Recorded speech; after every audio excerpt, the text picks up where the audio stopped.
Good afternoon.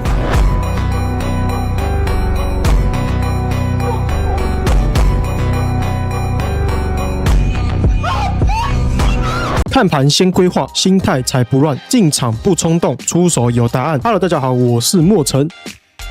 比特币还没有突破前高，现在想要在 FOMC 之前追多是最危险的想法。这一支影片不猜 FOMC 当下要涨还是要跌，莫晨来跟各位分享几个关键位置，提前布局 FOMC 以及下个月的3套剧本，多头、空头还是横盘震荡。所以我们看到现在这个位置，比特币在目前7月28号下午5点，价格大约是在64400附近，上方第一个短线多空分界是处在63720的位置，再往上64800到66500是一个比较密集的压力带，但各位真正重要的是67000这个前高的外部流动性，只要这个位置还没有被有效突破，现在就不能直接把反弹当成新的一轮多头已经成立。所以加上这个月的成交量分布图可以发现，上方的压力位的确是有卖压，并且从目前的 K 棒形态可以发现到 K 棒在月中是走一个缓涨的行情，搭配到成交量分布图，首要关注的肯定不是这一段月中缓涨的行情，真正要关注的是月开之前的拉涨，也就是前面这里的订单块，并且也包含了 POC， 就算价格真的踩到 POC 或者是 BAL 再更深一点就是月开，还不是各位直接做多的机会，还是要观察价格反应以及前面这一段流动性有没有被列取掉。各位也要知道，这一周不是只有一个数据新闻，在台湾时间7月30号的凌晨2点是 FOMC 的政策声明，凌晨2点半还有联准会和记者会，同一天晚上的8点半还有美国第2季 GDP 初值，所以这一段时间波动事件非常密集，但是数据很多，不代表每一个数据都会有方向，并且你都要提前去猜。Fed Watch 显示的是市场定价，不是政策结果已经决定，所以事件前最重要的不是预测哪一句话会让市场上涨或下跌，而是先定义价格走到哪里，哪一套剧本才真正成立。我们可以关注到 FOMC 背后的2件事 ：ETF 资金流收集并且统计了最近5个完整交易日，合计约净流出2.045亿美元。这件事情可以告诉我们，中期需求背景没有特别强，但它不能直接证明比特币下一根 K 线一定下跌。ETF 流量资料是需求背景，不是独立的进场讯号。第二个就是清算地图，目前的画面显示空单清算比较多，可以解释为什么短线反弹可能会突然加速，但是空单被清算不代表上方压力已经被市场接受，清算结束之后还是要回到价格能不能站稳关键位置，不管是日内多空分界还是中时框的压力位，又或者是最远的最外部的流动性。各位只看新闻 ETF 清算地图全部都只能提供背景，真正决定要不要交易的还是要回到我们的盘面位置。所以刚刚先把 MSNR 关键位置整理清楚了，右上角的 MSNR 状态显示周线和日线目前都偏空，价格也都还在67000外部流动性的下方，所以现阶段多头不是完全不能做，而是需要更多的确认。各位如果是要做多头的，目前要关注的层级由近到远，最近的就是63720，日内的多空分界，再上去就是64800，接着就是65300，这一周的开盘价，更上方的是66500，这个区块是这一周很关键的压力位，最后空单的防守线才是67000前高的流动性。所以现在各位真正的问题不是 FOMC 到底会不会涨，而是价格到底能不能先收上63000，接着才判断有没有能力站稳。只要还没有突破，多头都只能算是空方的反弹剧本。但是要注意，不是 FOMC 一发布，影线瞬间刺上去就算，各位要更希望看到价格收回位置之后，重点就是回踩还可以守住。为什么会说这个地方那么重要？把视野放长一点，从6月中开始到现在，除了7月的月开有扫掉底部的流动性，月开第一周开始拉升，后面这个月就开始缓涨缓跌，所以主要的价格行为都还是围绕在这个区间中震荡。各位在 FOMC 之前想布局空单的，也不能看到最近的行情大跌就直接追，除了可以等待周开里面的压力位来做一个反弹顺势空单。空单最应该关注最近的 MSNR 位置，就是在62000这个价位，这里已经前面有测试过，并且是这个月内许多多方的防守位置，而最后的多单防守位置则是会处在61000这个低点流动性。只要价格在跌到这2个关键位置的时候没有出现买方的反应，各位的空单除了可以先设套保之外，这是可以尝试等待价格跌回到这个月的 POC 或者是月开这个位置，这个区块就是一开始跟各位说的买方力量最强的位置。这个位置只要跌破这个月的月线，很可能大几率就要收红 K。但其实 FOMC 前最容易被各位忽略的剧本，也就是横盘震荡，价格不是没有概率在65500到62500这之间继续横盘震荡，上面不会突破，下面也不会给你延续，反复扫完多空两边之后，再等待在 FOMC 一个触发点决定方向。横盘震荡又可以分为3种走法，第一种是先扫完上方流动性之后再跌回到区间，第二种就是扫完下方的流动性之后再收回到区间，第三种最磨人，一直卡在中间没有靠近边界。前面2种需要等待收回并确认，第3种最简单，先不要交易，观察就好。横盘最大的问题不是没有行情，而是在区间中间没有明确的失效位置，做多会离上方的压力位太近，做空会离下方的支撑位太近，所以中间的横盘震荡盈亏比也通常最差。所以各位到了 FOMC 公布前后，不要用当下的那一根1分 K 来判断各位到底要不要进场，因为第一波的波动同时包含了滑价、清算以及双向扫损，可以先看各位提前布局的位置，再观察它能不能收回并且站稳。如果第一轮的行情没有走完，没有清楚的失效位置，盈亏比也不好，那就不要交易。虽然 FOMC 是很多交易员最关注的数据，但是各位真正要关注的是，当 FOMC 来临之时，能不能坚持自己的交易策略、固定的风险控制、合理的仓位管理以及合理的止损位置。没有清楚的答案，就不需要参与。如果你想知道如何在 FOMC 之前提前布局，了解当下到底需要关注什么重要位置，现在点击我置顶留言的连结，私讯我剧本，我会把 FOMC 之前关注的位置规划好，行情来的时候，各位才不需要追着价格跑。